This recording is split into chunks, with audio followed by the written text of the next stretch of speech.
What's up, guys? Welcome back to the LTL Podcast. I'm here with Tim. As usual. And today is going to be our kind of midway point, talking about the round one matchups that are going on. Some of them have ended. And just for the sake of argument, I'm just going to let you guys know this is being pre-recorded at about 5:30 on May 26th. So if any information seems outdated, even as of tonight, that is why. Obviously, their games are going tonight, so I don't want to waste any time. Let's just get right into it. Let's start. I guess we'll start out in the West. Probably the easiest series to talk about. Colorado beats the St. Louis Blues in 4 straight. They are swept out of the playoffs. The Blues score. What is? Please don't do that into the mic. That's got to be really unpleasant to listen to. I was just mimicking what the Blues did for 4 straight games. They score a total of 4, 5, 7 goals in 4 games, completely outscored. So they scored 7. The Avalanche scored points. 10, 20 goals in 4 games. I mean, I think, watching this series, I said before the series started that on paper it's closer than it looks, and I still do think on paper the Blues are a better team than they showed up on the ice, but I'm not all that surprised about what I saw on the rink. I just think the Blues in every way were outclassed in all 3 zones, in special teams and goaltending. They just had no answers, really. Like, did you see anything from the Blues that you were liking at all, or was it just a team that was outclassed? No, because the Blues usually have a pretty physical game, so they brought that to the table, and then they got dumpstered and beat up. And I thought maybe that would be their one benefit of this, and we just saw the Colorado Avalanche just take a big old poop on them. Yeah, it just seemed like I said, at every position, the Avalanche were just the better club, and this wasn't, there are certain games and certain series that you can make a case are closer than the amount of games would suggest. I think that this was a pretty handed sweep for the Colorado Avalanche, so I guess the only other question would be, where does this leave the Blues? In the offseason, are you looking for a team to maybe retool a bit? Maybe look to upgrade some positions? Like, what is your outset for the Blues going into this offseason? That's an interesting question, because I think they need to fix the defensive problem. Torrey Krug did not fill the role that he was supposed to, despite playing well. So I think they need to maybe try and fill the defensive void that was left behind by Pietrangelo. So I would say maybe something around there. And like you said, because on paper it didn't look that bad. And it just, no one showed up to play, it looked like. So I don't really have much to say. This was an awful series to even talk about in terms of discussion, because just nothing... unless you want to discuss how good the Avalanche looked, but on that same token, you just have to talk about how bad the Blues looked. The only real thing to talk about with the Avalanche is the Nazem Kadri incident. I think this is the 3rd time he's been suspended in the last 4 playoff runs. Was that game 2 or 3? I don't remember. So he got suspended for 8 games, and he's going to appeal it. But if it was game 2, he has 6 more games left on his suspension. And if it was game 3... if it was game 2, he would have games 3 and 4. Yeah, so 6 more games left on his suspension. If it was game 3, he would have 7 games left on his suspension, which means he would miss the entirety of the next round no matter what. If it was game 2, he's going to miss at least 6 games. And I just think the question then becomes for Colorado this offseason, like, do we want to keep this guy on the roster if he's going to be a liability like this? Because they brought him on to be that second-line center that shores up that role, but he's not going to be playing because he's going to be suspended half the time. Maybe he was just looking at the other... I can't even say that, because the playoffs, Parros has been fining and slapping everyone's wrists, so I don't even know what to say. But maybe he saw the regular season and just thought that he could do what he wanted. I don't know. It's definitely going to be interesting, but, no offense to any Avs or Blues fans, but I think that's kind of more or less all there really is to talk about with this series. I mean, the Avs... McKinnon had 9 points, if you want to talk about that, but... Whoever the Avs play in the next series, there will be more to talk about, because I think it's going to be more competitive. Especially with Kadri out. But Yeah, so we're gonna move on from that just because I think that series has been much done and dusted. What's the other done? Is there any other done and dusted ones? Well, we're gonna go like division by division. I was like, So let's talk about the next one in the West, which is the Vegas Golden Knights and the Minnesota Wild. Vegas is currently up 3-2. Minnesota took game 1-0 in OT. Vegas rattles off 3 straight wins, and then Minnesota wins game 5 by a score of 5-2. So the series shifts back to Minnesota for game 6 before a potential game 7 in Vegas. It's kind of odd. This is a very bizarre series to me because it almost seems like the team that plays better has been losing each game. Like, I genuinely thought the Minnesota Wild were outplayed in game 1. You know, Cam Talbot played fantastic, but the Minnesota Wild did not look good in game 1 at all, but they won. And then in games 2, 3, and 4, actually just besides game 4, in games 2 and 3, I thought the Wild looked better. They had higher shot totals, more dangerous chances, but the Vegas Golden Knights are walking out of both those with a win. And then in game 5, I thought Vegas looked better than Minnesota. 14-42, baby! I thought Vegas looked better in game 5, and then they end up losing. So it's a very weird series. It seems like the team that's actually playing better loses the games. It's just so Minnesota's got it, baby. 7. Nah, It's a very, very weird playoff series, I think. I think part of the reason why it might be so weird is because these two teams' playing styles, it's not like they cancel each other out or they complement each other. It's not like two offensive teams playing or an offensive team playing a defensive team. It just kind of seems like oil and water. Like, they just stand apart from each other. They don't exacerbate each other's talents. They don't diminish each other's talents. It almost feels like they're playing two separate sports just at the same time. One's out there playing lacrosse on skates. The other one's playing...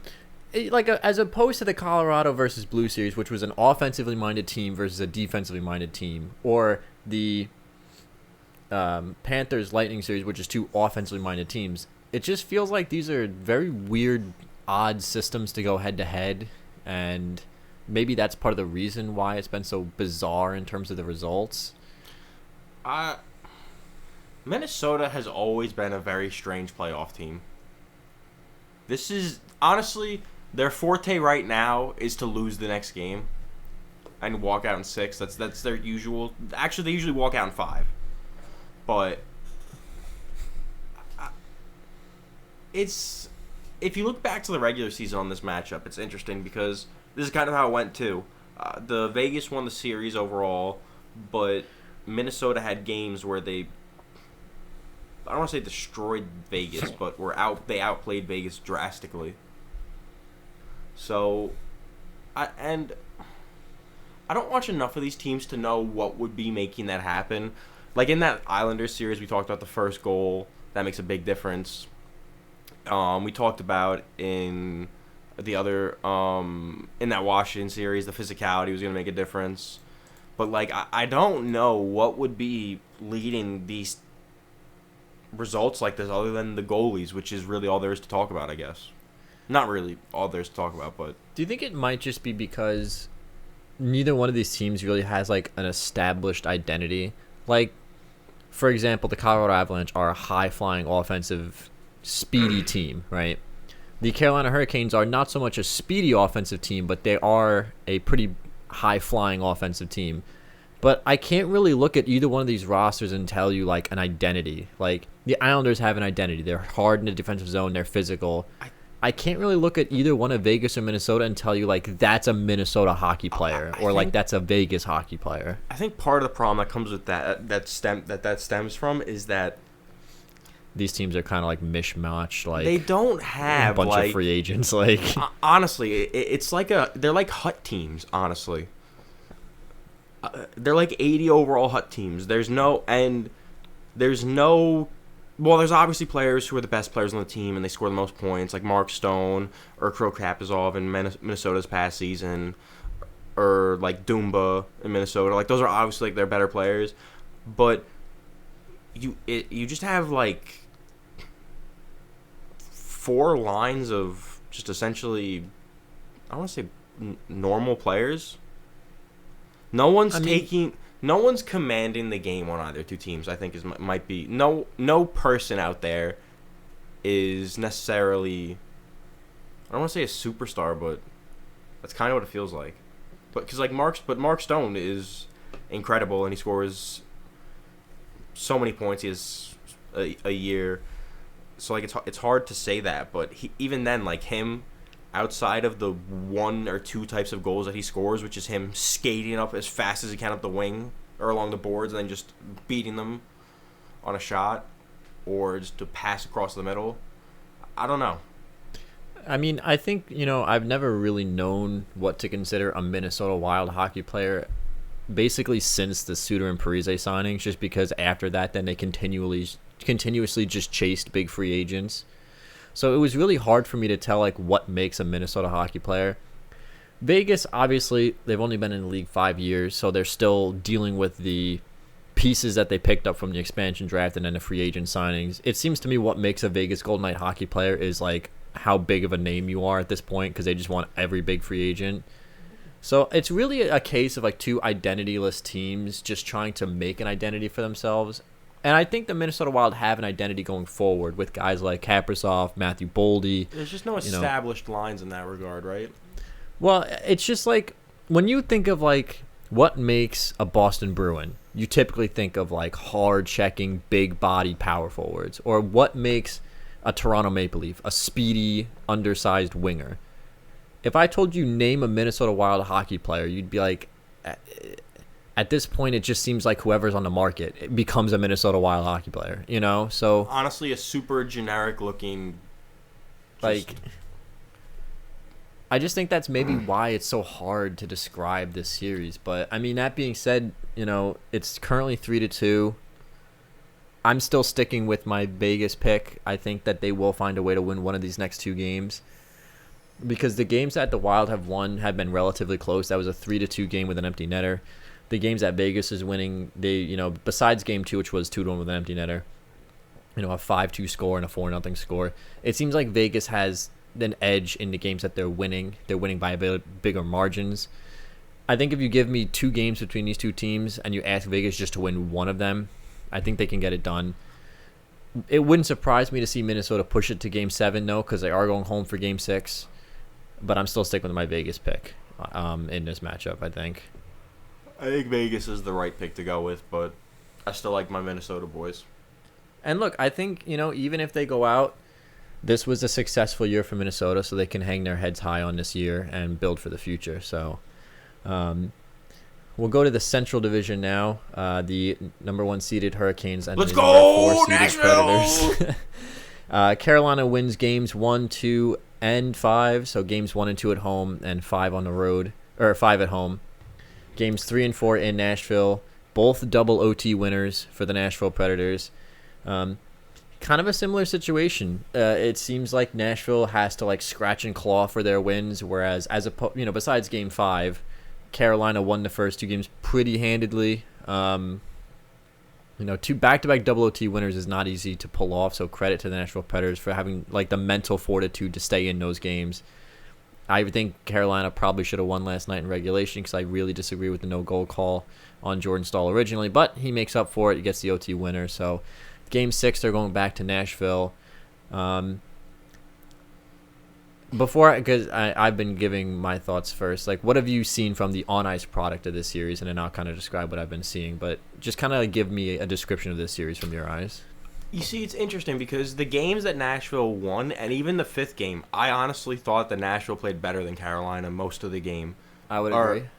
And it's not that, but to play good against Carolina, it doesn't mean to dominate them in their zone, but it means to make sure that they're never in your zone, because they're not.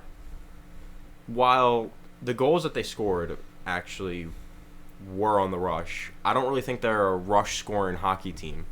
They're a much more cycling and offensive zone team, because they're just good. They don't need to work off just rush goals. They actually have some skill.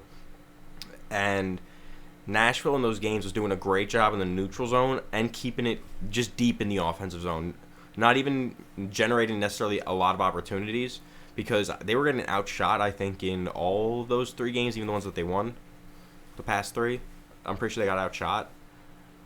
But it wasn't a matter about shot totals. It was just about time in neutral, not in defensive zone. It's been an interesting series for sure. I mean, obviously the surprise starter in net for Carolina, Alex Nedeljkovic. Everyone expected Peter Mrazek starting because he is healthy. James Reimer's been scratched, so Mrazek has been the backup. A couple of things that I've noticed in this series is that, Yusei Saros has turned it around from his horrendous start to the regular season. I mean, he had an awful, awful start. He's been really good since. He's been really good in the playoffs. Even in the games where he's let in some goals, like the 4-goal game, he's making the big saves is really what it's coming down to. And Carolina, is a team that's high-skilled in the offensive zone. I mean, they've got Sebastian Aho, Andrei Svechnikov, Vincent Trocheck, Teuvo Teravainen. Like, they have these guys that are offensive, not just dynamos, but skilled. But and we're also not power play skilled.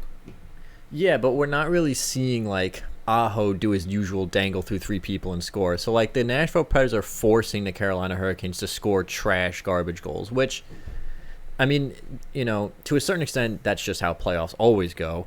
But to be able to do that to a team like the Carolina Hurricanes is impressive. So, Nashville is somewhat, to a certain extent, forcing Carolina to play the game that they want to play. Obviously, being down 3-2, not super ideal, but honestly, Nashville doesn't really have any other choice, because if they try to play shot-for-shot offensive games, they're going to lose. That's what I'm saying. I don't think they can't make it a game of rushes and constant back and forth possession changes. It needs to be heavy controlled time and a lot of time of neutral zone and just dumps, corner play, back out for a dump, get it out, and then just repeat the cycle. And that's what they're doing. They're using all 4 of their lines. And also a big thing is the name players are stepping up too, which is huge, because in the playoffs, that's what you need. Obviously, without saying, but it's really what you need to win a series. It's what you need to be able to go forward and to make it through the cup deep into a cup run. Because let's be honest, if Sebastian Aho and Svechnikov were out there doing what they're supposed to be doing, it just wouldn't be close. If the name players on Carolina were, if every name player, because the number, and by name player I mean someone who a general hockey fan would know the name of first line, second lines, just your superstars and A to B plus players. And so on Nashville, Ryan Johansson, he's actually stepped up, which was we talked about earlier, and how we said he is not nearly as good as the Carolina defensive side, but he's stepped up and he's putting in offensive work, which is what he needed to do, because he's not as good defensively. Forsberg he's scoring, which is what he needs to do. Matt Duchene is even getting in the mix. I think he had one of the 2 overtime winners, if I'm correct, for the Nashville Predators.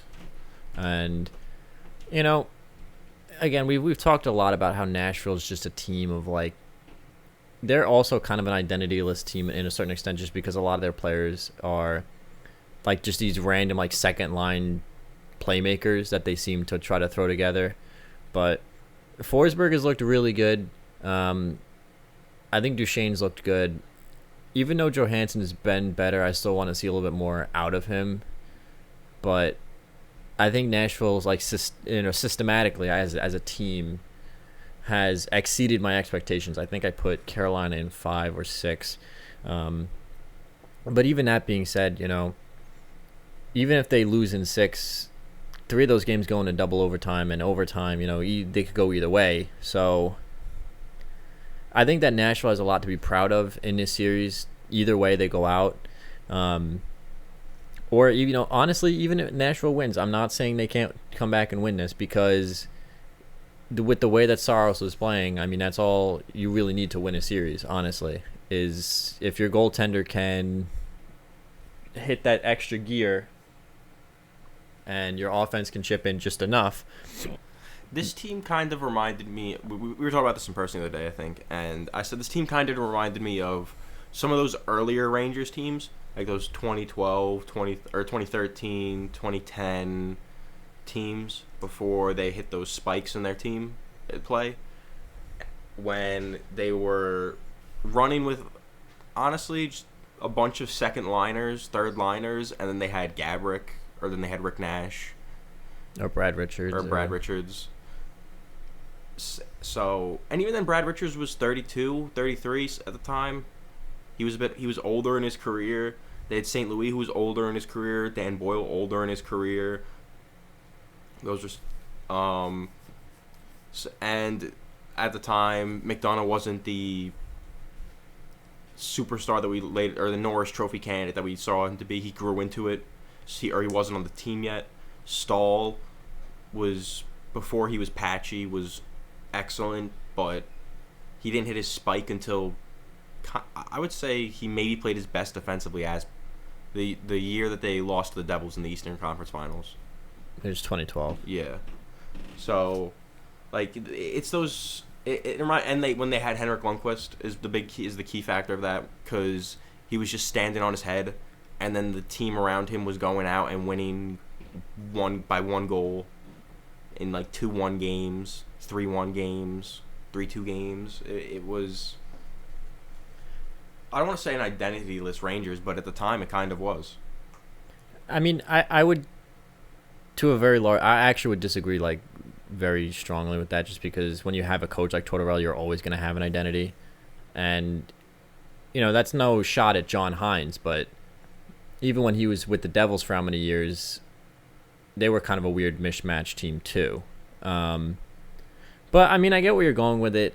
As far as will these version of the Predators ever have those late runs that the Rangers did? I just don't think so, because the core of this team is starting to age out just as the youth is starting to fill in. Would it surprise me to see Nashville come back and win this series? Not at all. But, I mean, honestly, even if they do, no matter who wins that other series, the Tampa Bay Lightning and the Florida Panthers would honestly just destroy the Nashville Predators. And I hate to be that way, but it's just the reality of the situation. It's funny enough though, I don't know. I still think I'm gonna stick with the Hurricanes. The Predators have looked good, but not enough to change my mind. Predators in 7, baby. It wouldn't surprise me, but I'm gonna stick with Carolina. I think if Carolina can just grind out one more win, because they're not going to have another win like Game 2 where they just dominate the whole time.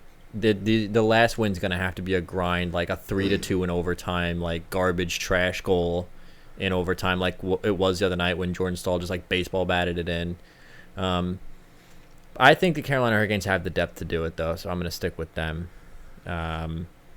So we'll transition to the other series in the Central Division, the Tampa Bay Lightning and the Florida Panthers. Tampa Bay currently leads 3-2. Tampa Bay with wins in games 1 and 2 convincingly, I would say, in both those. Despite Game 1 being a one-goal game, it really was a very convincing win, in my opinion, for the Tampa Bay Lightning.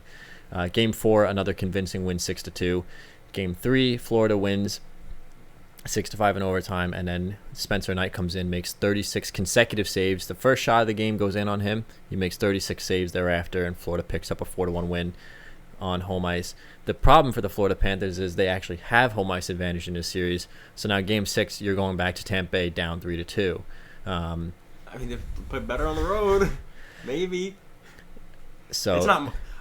It's just outside of fans. I don't think there's not, considering they're local to each other, it's not much of a difference in terms of that. There's always home ice advantage for sure, and there are fans in both buildings at this point, but I just think it's this series to me isn't as close as the 3-2 scoreline suggests. I don't think. Unlike the Carolina Hurricanes series where the 3-2 scoreline pretty much represents what's gone on in this series, I don't think the series is as close as the 3-2 score suggests, because honestly, Florida's just been kind of all over the place. Bob goes in for Game 1. They lose 5-4. Honestly, I really didn't blame Bob on almost any of those goals, besides really the opening goal. The shorthanded goal by Blake Coleman is one he probably wanted back. But after that, it was 3 power play goals for the Tampa Bay Lightning and 2 breakaway goals to add up to 3 power play goals, the Blake Coleman shorty, and then a breakaway to end the game. I don't blame Bob for any of those besides the Blake Coleman one. The penalty kill has to figure out a way to kill off a penalty. The penalty kill goes 1 for 4. Then they put in Dreger in game 2. He doesn't do much better. I forget one of these games Bob went back in for. I think it was game 4, the 6-2 game. It was game 4. 5 of those goals were just like the most disgusting plays, like 2 breakaways and 3 tips. Like I don't like. And then game 5, Spencer Knight comes in, makes 36 consecutive saves, and looked good doing so. It's just a question of can he replicate that over the next 2 games. And honestly, because of the way that Florida has backed themselves into a corner in this series, I don't really see it happening. I just think Florida hasn't found a way to shut down the big boys of the Lightning. I mean, Kucherov is having his way with this team. Braden Point is getting breakaway after breakaway.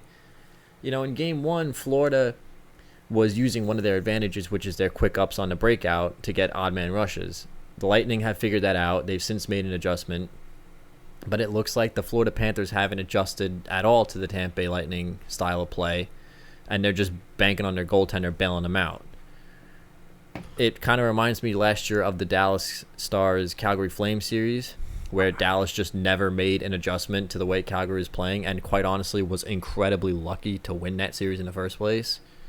So I just don't like the way that Florida is going about this series, like, at all, to be honest with you. I'm just confused as to, 1, who's making the goalie decisions, 2, who decided, or rather, what is the special teams of Florida doing, because they're not doing shit either. 2, and the third question is, and it's more of a light one, because compared to, I don't like to necessarily go straight for the refs in these conversations, but I'm just I don't think the reffing has been the judgment of this series, but I'm still just confused about the reffing in this series. I mean, the reffing in the whole playoffs has been just that's awful. what I'm saying. It's not as egregious in this. When we get to Montreal, we can have our conversation about how bad the refs have really been. But yeah, this is what happens when you have your first line is just above and beyond your best players on your team. And not that Florida doesn't have depth, but when you're first and you don't have Aaron Ekblad. Yeah. That really hurts. Yeah, because who's your top defenseman? Uyghur? Really? Come on. Mackenzie Uyghur's not your top. Or like Anton Strawman. Yeah. Or Keith Yandel, but Keith Yandel was scratched last game, so. I mean, but or game 4? But come on. He scratched one of these games. Neither of those 3 guys are your top defensemen on any team. No, and obviously losing Aaron Ekblad hurts a lot, and he could have potentially been the answer to what do we do about the Lightning's top players, because we've seen defensemen go out and shut down whole lines before. Look at last year's playoffs with Seth Jones, Zach Werenski, and the Toronto Maple Leafs top line. I watch these games, and I'm honestly surprised when the Florida Panthers are even in it at all. I put the Florida Panthers to lose this series in 7, and it looks like we're going in that direction, but they've not really looked great doing it, which is disappointing because this team proved me wrong in the regular season, and I was very glad that they proved me wrong because we've never really had a Battle of Florida like this ever. And yet, I think one of the other things that's not benefiting the Florida Panthers is it feels like the intensity was kind of sucked out of this series after game 1. Because game 1, there was scrums after every single whistle, and then since then, it hasn't been polite, but it feels almost like pedestrian in a way, where the teams are hitting each other just to hit each other because it's the playoffs instead of like actually pure hatred. And I think that's one of the ways that you can attack the Lightning is physically. We saw some pretty big hits against their big boys like Mikhail Sergachev and Nikita Kucherov. The first game with a injury or whatever, he left the first game at one point. It just kind of seems like Florida doesn't know how to contain the big boys of the Lightning, and it at this point looks like their game plan is to not try and just hope the goaltender can bail them out, because really, in all honesty, Spencer Knight really won them Game 5. So, which is such an interesting strategy by Joel Quenneville, given his track record with like the Blackhawks, because that was his idea was never leave the goalie to dry. His idea was always leave the forwards to dry and let them just go run up the win on a rush and score. It's definitely disappointing, I will say, from Joel Quenneville, because, like I said, I'm not seeing the adjustments, and he's such a good coach. I mean, honestly, he's probably top 3 in the NHL, but I'm not seeing a whole lot of systematic adjustments that are leading them to success. So I'm sticking with my pick. I'm going to say Tampa Bay. Whether it's in 6 or 7, I'm not sure, but I'm sticking with the Tampa Bay Lightning to win this series. This would be a series I would be surprised if the Panthers won, as opposed to the Wild and the Predators winning, where I wouldn't be that surprised. I would be surprised if Florida comes back to win this series, to be honest with you.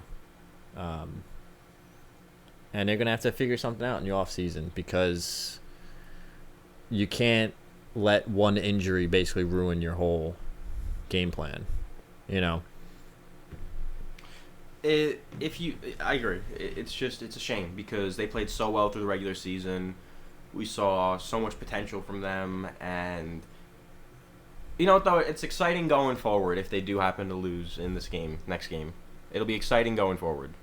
They're definitely a team to watch in the offseason. I mean, Dreger's as good as gone, I think, so likely we'll see Bob and Knight next year. So they're a team to keep an eye on for sure. So we'll transition over to the Eastern Conference now. Transition. The number 1 seeded Pittsburgh Penguins and the number 4 seed New York Islanders. The Islanders currently lead this series 3-2 after getting wins in Game 1, 4, and 5. Game 1 was an overtime win. Game 5 is a double overtime win. And the Pittsburgh Penguins racked up wins in Games 2 and 3. This has been an incredibly close series. There's only been one game that has been decided by more than one goal, which was Game 4, a 4-1 win for the Islanders. Otherwise, it's been 4-3, 2-1, 5-4, and 3-2. Like I said, 2 overtime games. And I think that this series really is the most of a matchup type series that we've seen. The high-flying offensive Pittsburgh Penguins against the low-scoring but defensive New York Islanders. And there's been some controversy in this series, too, regarding goaltending. I mean, Tristan Jarry has been called out by many people for not just his questionable glove hand, but for his incredibly questionable decision-making, basically more or less setting up Josh Bailey for the double overtime win in Game 5. I don't know what he was thinking at all. I mean, to toss a pizza up the middle like that in double overtime, just not something you should ever do. So, from my perspective as an Islanders fan, this has been an incredibly tight series. It's incredibly nerve-wracking because you never know what's going to happen. And I think in order for the Islanders to win this series, they have to just find ways to put the puck in the back of the net, especially if they're going to get the goaltending like they have been from Ilya Sorokin. I mean, Sorokin has won all 3 games for them in the series. Varlamov played games 2 and 3, was not good enough, and Barry Trotz decided to go back to the kid. And Sorokin was really the only reason, to be honest with you, they won Game 5, because he was absolutely outstanding. And, I did pick the Islanders to win in 7. This would be the series that would least surprise me if the team that is down comes back to win, because the Islanders have not looked as stalwart defensively as they have through the regular season. But, from a non-Islander fan perspective, what have you seen in this series? Like, what have you seen on the ice, the product, and, how do you feel about this going forward? Game 6 is, in fact, tonight, so it's actually in about 20 minutes. So what have you seen from the series so far? So I have seen a top Pittsburgh Penguin line combat the whole New York Islanders team, essentially. It's actually incredible, because you couldn't think it was possible for really one line to do all of the work on a team, and then you watch these games. And I just feel like Sidney Crosby, every time I look up, he's out there. And I know it's not true. I know we could go look at the ice times. But every time something's happening on the ice and Pittsburgh's involved and the announcer raises his voice even a decibel, it's because that top line's out there. And I've seen Matthew Barzal skate around the rink maybe 5, 6 times, 7 times a game, really stretching out his legs, getting a good stretch in. I've seen he's doing that a lot. I've seen Eberle shoot wide about 10 times. I've seen Letty not be able to receive a pass about 5 or 6 times. Jordan Eberle can't take a pass either. Yeah. So, honestly, the fact that the Pittsburgh Penguins aren't winning this series is because the Islanders are playing solid enough through 4 lines, and their top line is doing well enough. And the reason that they should be losing is because they're playing like dog shit on 3 or 4 lines, and the top line that top line's not playing that well. Let's be honest. They're playing to carry the team, so they can only do so much. You're talking about the top line of Pittsburgh? Yeah. Okay. That top Pittsburgh line can only do so much, so they're in reality, compared to what they should be doing out there when on their ice time, they're not playing well. Yeah, Crosby, Rust, and Gensel have been doing significantly better than the rest of the Pittsburgh Penguins lines. It's kind of funny because they've been doing the top line of the Penguins is what it's all about, and then the top line of the Islanders has really struggled this series. I think Barzal looked really, really good in Game 4, and I think to this point he has 4 points through 5 games or something like that. All assists, no goals yet, but you really are seeing, the injury to Anders Lee and how it's impacted the rest of the roster because Leo Komarov on the first line is no Anders Lee. But, as opposed to the Panthers, who it looks like they never really game planned around having Aaron Ekblad out, the Islanders have figured out a way to at least stay competitively viable without their captain, without the top line left winger. And, that being said, I mean, the Islanders do definitely need more out of that top line. There's no doubt about it. They've been pretty invisible, honestly, through most of the games in this series. And I don't want to say that the depth of the Islanders are what needs to score, because it kind of is what's scoring, but they need more out of their depth, honestly. I mean, sorry, go ahead. I was just going to say, because the depth matchup is not even close. Yeah, the second and third lines for the Islanders have been pretty good. The Nelson line and the J.G. Pajot line have been pretty good. Although, I mean, we're probably going to see that third line get shaken up tonight because Wahlstrom is a game-time decision. And if he's out, we'll most likely see Zajac slide into the third line. The fourth line has been out for a lot of goals against this series, which is something they're not used to seeing and has been kind of a detriment. So, I think it's funny. This series is almost exactly playing out the way we said it would, where the Islanders are much better defensively, the Penguins are much better offensively, and I think going into the series, we all said that the one big advantage the Islanders have is in net. Ironically, it's not Varlamov in net right now that we all thought it would be. It's Sorokin who's really carrying the torch. I mean, his stats through his 3 games have been unbelievable. He has like a .950 save percentage or something like that. But it's kind of playing out that way, where we're seeing goals going on Tristan Jarry that have no business being in the back of the net. So at least he's not yelling at him like Ovechkin. Well, we're about to get to him. So I'm gonna stick with New York in 7, but this would be the series that would least surprise me if the Pittsburgh Penguins come back and win. I'm gonna stick with both my pick on the app, which was Islanders in 6.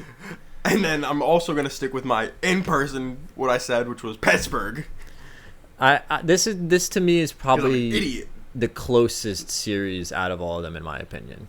But we will transition now to the second versus third matchup.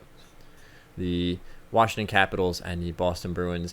Caps get a 3-2 overtime win in Game 1, and then Boston rattles off 4 straight wins, 4-3 in overtime, 3-2 in double overtime, and then 4-1, 3-1. Boston wins in 5. Yet another first-round exit for the Alex Ovechkin Washington Capitals, who I pulled up the stats the other day. Through his seasons in the NHL, he has 6 first-round exits and 6 second-round exits. He's been past the second round once in his career. Yet another first-round exit for the Washington Capitals. And Your boy guessed it right. 5 games. I said Boston in 7. I guess I gave Washington too much credit. I mean, so as this series is over, what propelled the Bruins to this series win? The goaltended injury in Washington is really what just... Well, it's interesting because Craig Anderson is the only Capitals goalie that gets a win. He plays game 1, wins that game in overtime, plays game 2, and then 3, 4, and 5 was Ilya Samsonov. So it's interesting because obviously Vanacek was supposed to start, and he did in game 1. And then 5 minutes into the game, whatever it was, 7 minutes in, he tears his groin, something. So, like, we saw all 3 Capitals goalies essentially in this series. We saw Vanacek, Anderson, and Samsonov. So... I mean, honestly, but I really do think that's just what it came down to, because if you watch the games, it really did look like Washington should have won a few of the games. Boston really kind of tooth and nailed some of them. On top of the refereeing, just again, if we had to go through the refs of all the series, I would say this and that. And the next one we're going to talk about in Montreal, Toronto, have just been horrendous. It was definitely inconsistent. Like, some things that weren't penalties the night before were penalties now. A lot of weird roughing calls. I mean, Brad Marchand basically did his best to try to lose this series by getting, like, 17 roughing calls in the first 3 games. I think what ultimately propelled the Bruins over the Capitals is not so much that the Capitals' goaltending wasn't great, but just that Tuukka Rask was the Tuukka Rask that we've always thought he has been. Or that, I shouldn't say that we thought he has been, that he has been. I mean, Tuukka Rask has been one of the best goalies in the league for a long time, and he played like it this series. I mean, he lets in 3 goals in overtime in game 1, and then 3 in overtime, 2 in double overtime, and then 1 in 1. I mean, he is the distinct advantage that the Bruins had, because honestly, the Bruins didn't look great through some of these games. But that's what good goaltending gets you, is an opportunity to win. And Tuukka Rask gave this Bruins team every single opportunity they possibly could to win. Which, by the way, I just want to go back real quick. We didn't give Jordan Binnington enough credit because he actually did play pretty damn well in that Colorado Blues series. He played well, I think. He made a lot of really difficult and saves that he shouldn't have. And he was playing to the caliber that a goalie could be at to win that series if his team was good. If his team wasn't garbage. Yes, but I just wanted to touch back on that because I just thought about it. What does this mean for Washington? I mean, Ovechkin's a free agent this year. Is he gonna sign in Washington? The rumors mill is starting already. I don't think he's going anywhere, but I don't think he can go anywhere because how can you compete on the market with Jack Eichel? I'm sorry. Also, because no other team has that, like, $10 million for a free agent. For a trade, it's different because you can trade away cap space. Yeah, I'm saying, like, what team would want to work to get Ovechkin as opposed to Jack Eichel? Because if you're in the need for a player like Ovechkin, Jack Eichel gives you everything. Plus, he's a center, and plus he's like 12 years younger. Yeah, 12, 15 years younger. So instead of getting a one-dimensional scoring winger who's 33, you can get like a scoring center who can also pass. We don't know if he can play in any other system. Let's point this out. If we look back through the history of coaches in Washington, when coach changes happened, Ovi didn't play well. Yeah, until they went back to the system that he likes, which is give me the puck on a one-timer. So I don't know what team would look at him and say, that's what we need. Unless, in 2-3 years, if he signs in Washington in 2-3 years from now, he's an old-ass man.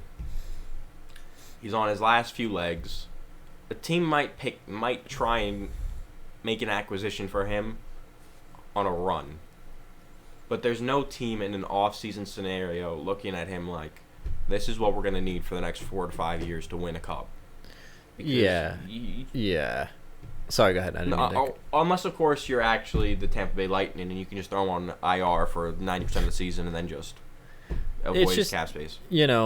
It's hard to budget $10 million for a free agent, especially when you have to... 10 plus, let's not forget. Because he's going to... There's no way Ovi doesn't want a McDavid level, and when McDavid entered the league contract, he's going to want at least 11 to 12 minimum.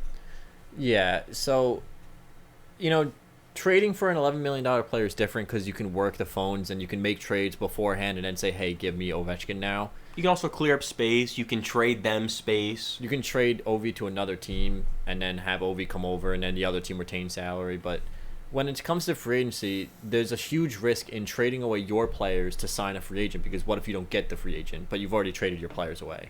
So I don't think Ovi's going anywhere. I don't think the Capitals are going anywhere. I mean, honestly, this to me was like kind of the last leg of... They got 1-2 more years, maybe.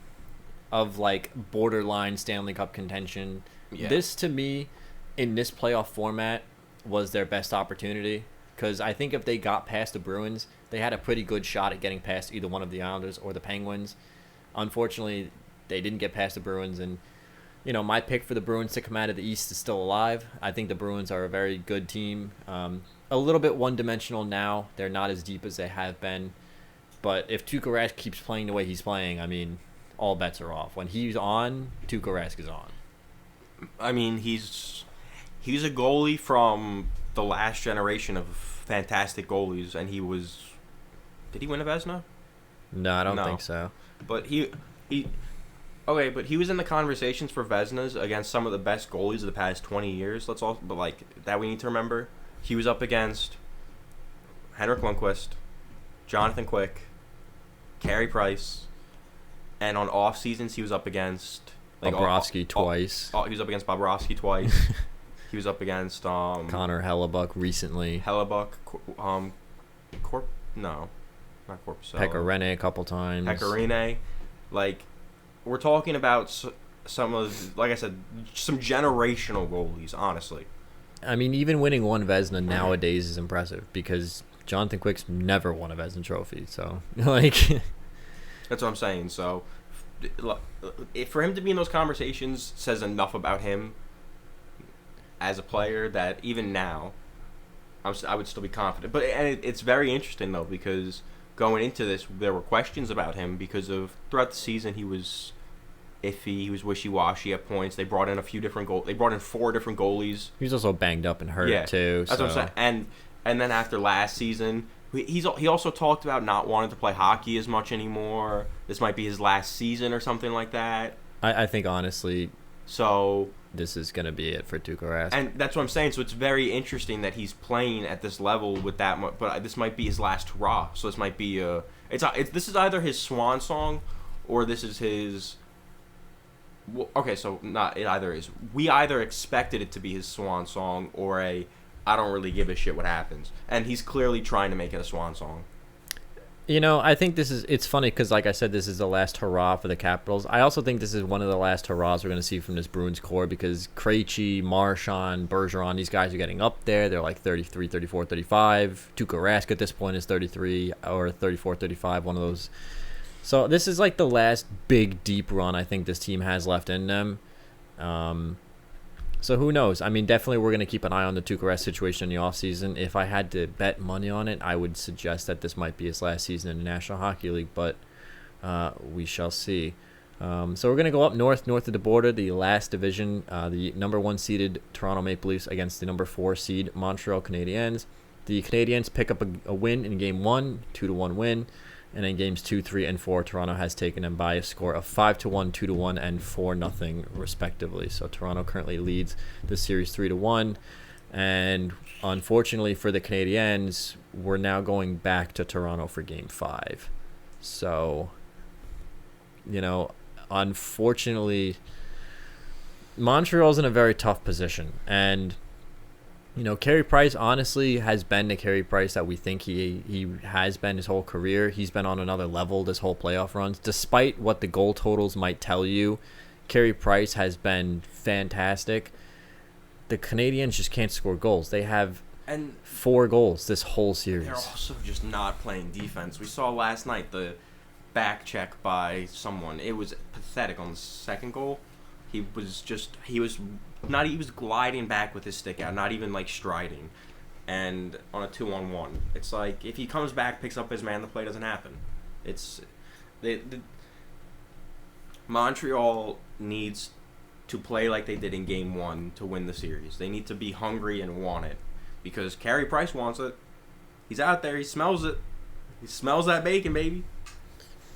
It's funny because one of the big issues Montreal is having, obviously scoring as a whole for the whole team, but they had 0 points from their defensemen this series. And that's something they relied on heavily in the regular season, with guys like Jeff Petrie specifically putting up, I won't say a crap ton of points, but he put up a lot of points in the regular season for a defenseman. He had not 100. No, that was not even close. No, but he had like 60-something points. Like, he put up a lot of points in the regular season. Shea Weber put in his fair share. We saw some chip-ins there. So, obviously, only scoring 4 goals is going to limit however many people can get points, period. But Montreal just needs to find a way to put the puck in the back of the net. Because let's not pretend that the Toronto Maple Leafs are just put it in the net, a defensive stalwart. Let's not pretend that they're one of the best defensive teams in the league, because really they're pretty leaky, all things considered, on the back end. But Montreal's offense is just so anemic that it doesn't really even matter. They're making Toronto look like, the best defensive team in the league. Game 3. Okay, so I thought the reffing blew the reffing blew Game 3, I thought. I thought the refs blew Game 3. But Game 4, you saw Toronto get a shit ton of power play opportunities and not capitalize on one. And so it's just, I don't know.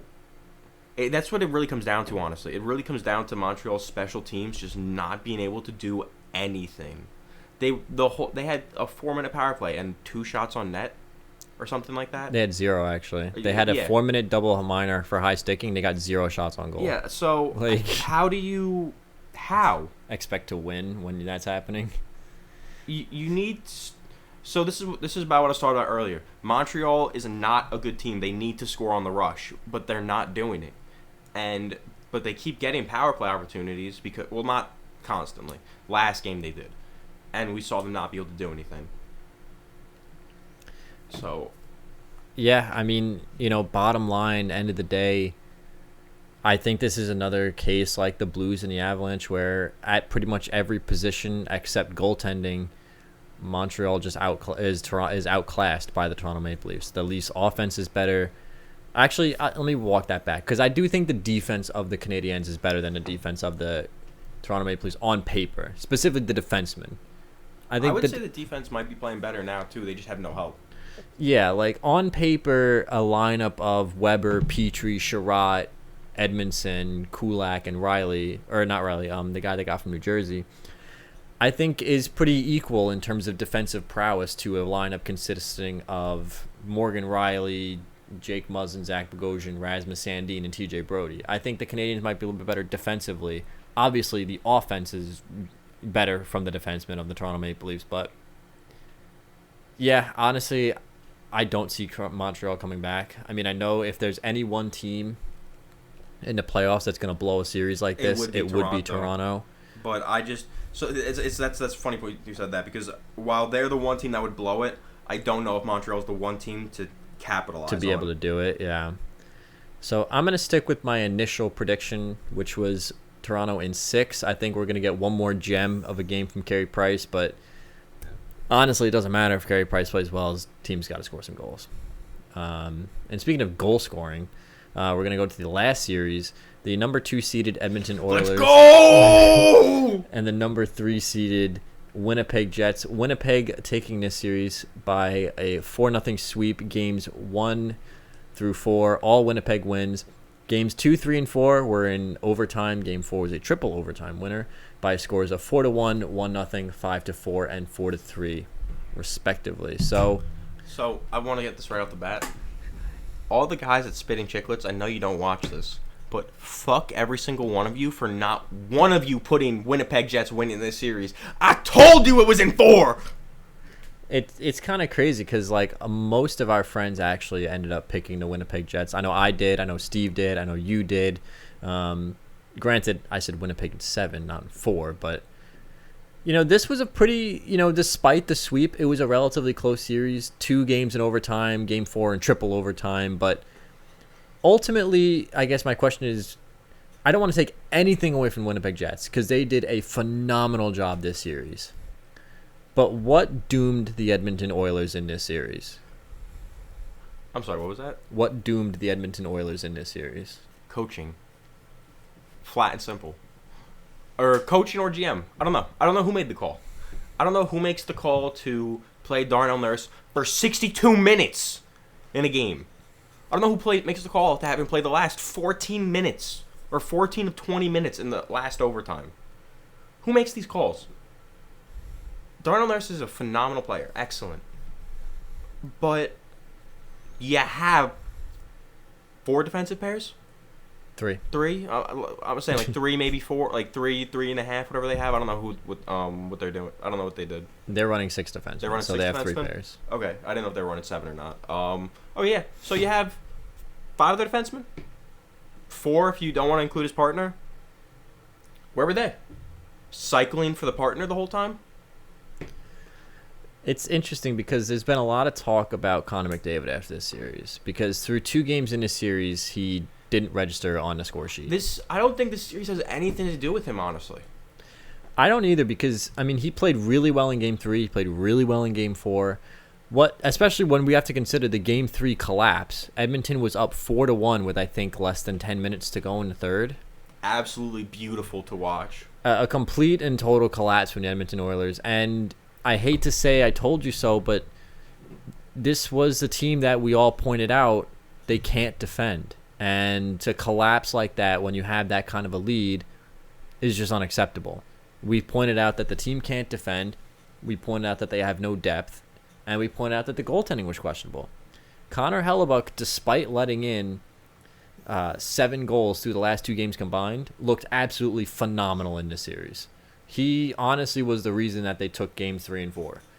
Obviously, he's the reason they took Game 2 with a 1-0 shutout. But Games 3 and 4, even though he let in 7 goals combined, he only let in 3 goals in 3 overtimes. So he played a whole second game. So really, you can consider him letting in 7 goals in 10 periods, which is over 3 games. So he was phenomenal. As on the other end, Mike Smith, not so phenomenal. And the team just, they're not built to be a playoff team. They just aren't. Mike Smith didn't even play that bad, honestly. He didn't play that bad, I don't think. For Mike Smith.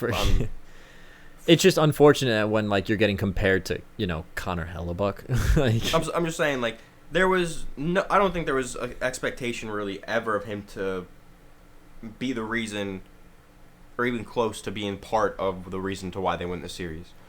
I think it was always clear that it had to be the forwards and everything that was going to win it, and the fact that they couldn't is really just what it came down to. I mean, credit to the Winnipeg Jets. Through 2 games, they completely shut down Connor McDavid and Leon Draisaitl. After Game 1, the Edmonton Oilers put all their eggs in one basket, and they put the super line back together. They put Leon with Connor, and that produced some results in Games 3 and 4, just not enough to win the games. And the lack of depth hurt them. I mean, from the Jets, their big players showed up. Scheifele for the last 3 games was fantastic. Ehlers with Connor. Some clutch goals. Kyle Connor was phenomenal. Andrew Kopp was even showing up in game 3. It's just, we saw the pieces of the Jets start to come together and play well. And in Games 3 and 4, the Edmonton Oilers' big guns also started playing really well. The problem is the rest of the team really wasn't. And when you rely on one line, when that one line's not on the ice, what do you do? And ultimately the answer was not much. And this is an interesting point because this is interesting because when we just talked about Ovi, we talked about how no team's going to take him because the cap is too great and you can't do anything with the team around that. Counteracting to that point, I think, with this is that Connor McDavid has been there. He's been on the salary. They've been building a team with him and around him, and they just failed to do so.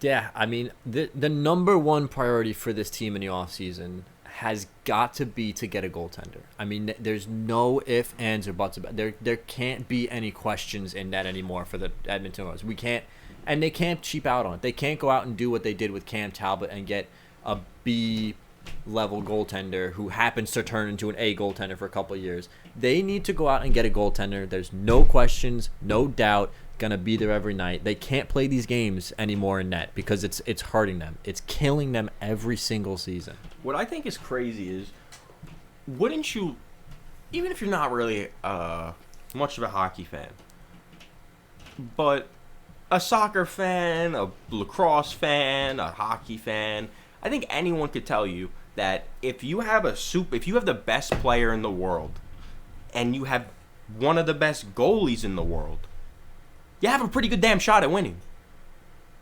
So what made them think that getting anything but a goalie was the right idea?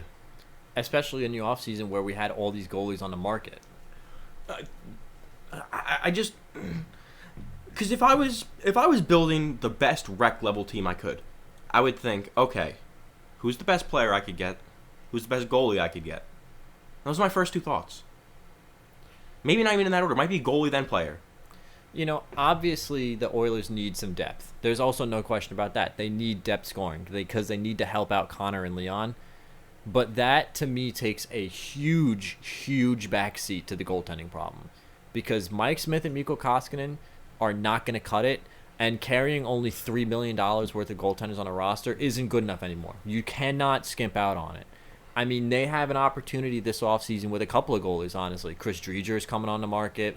John Gibson has been rumored to be on the move. I mean, I think John Gibson makes perfect sense for this team. He's on a team-friendly contract. I think he's only making like 6.5. Is Nuge a free agent, or is his contract just running up? I'm not positive on Nuge. Because I know there's the rumors of him leaving there. I wasn't sure if it was a trade room, if it was because... I'm not positive on the Nuge, but... I mean, look, bottom line, I know Ken Holland's not listening, but there's got to be a solution in net. You know, your number one priority before you sign anybody this offseason. I don't even want you to sign an AHL player before you get a goaltender because it killed you last year in a series you should have won against the Blackhawks, and it killed you this year in a series that I'm not going to say you should have won because I picked you to lose, but 4-0. The whole Spin Chicklets podcast thought you should have won, so take that for what you will, Edmonton. There was people out there believing in you. You just... Honestly, I think more people had... I think it was like 70% of people picked them to beat the Jets. Because they're absolute idiots. Did they not see the regular season? Like, I mean, you just look on paper and you're like, oh, the Oilers have McDavid, they have Draisaitl, they have Nuge, they have Yamamoto. Okay. Do they have anybody in the bottom six worth talking about? No. They also don't have two wingers for the top six. Bottom six. You know, they don't have any wingers in the top six outside of... Because you have Leon and Connor McDavid in the middle. You have Yamamoto and Nuge on the wings. Where are my two left wingers? Oh, I don't know. And you might not even... Or you might not even have that second center. You might have Connor and then Nuge and Draisaitl. So they were basically missing two out of the top six players. The bottom six isn't worth talking about. The defense I thought was okay for Edmonton this year. I like Darnell Nurse a lot. I like Ethan Bear a lot, but I like Adam Larson a lot. But it doesn't matter when you don't have a goaltender and you have half a team basically. You know, you don't even have half a team. You have 4 good forwards, 3 good defensemen, and nobody else is worth talking about. So... Bottom line, Edmonton has a lot of things to figure out this offseason, and they got to do it quick because to waste the best player in the NHL like this is embarrassing. Because it's not like these teams on paper are so good, and we're sitting here like, I don't understand why they can't get over that hump. We're looking at these teams on paper, and we're like, dude, like this is trash. Like, exactly. It's not like when the Florida Panthers aren't doing well, or when the Blues aren't doing well. It's not like those mid-2000s Blues teams where we were sitting there like, I don't get it. Like, they have this great team. What are they missing? Or the Ducks. As opposed to this team where we're like, oh, they're missing this, and this. But they keep signing scoring wingers that don't score. James Neal is completely useless. And I told this whole team he was going to be completely useless. And yet, for some reason, they were like, oh, James Neal's going to score 40 again this year. It's like... They have like 5 or 6 guys on their roster who don't need to be there. They just need to stop taking bets on players and get some sure things. Stop betting that Mike Smith is going to turn back the clock to 2016. Stop betting that James Neal is going to turn back to 2012. Get yourself some players that you can count on. So, do you have any final thoughts about our kind of midway point? Probably, honestly, by the time next Wednesday rolls around, we're probably going to be starting the second round. I'll try to get out a little mini pod once the rest of these series wrap up. But if I had to pick one team that's currently down to come back and win, I'm gonna pick the Pittsburgh Penguins. I think they have the best shot. The other series I think aren't totally wrapped up yet, but I feel pretty good about the teams that are in the lead in those series, I think. Yeah, I'm sticking by all my picks, baby. All right, so like I said, when these series start to wrap up, I'm going to try to get a mini pod out for you guys. Otherwise, I want to thank you guys for watching, and we will see you guys again next time.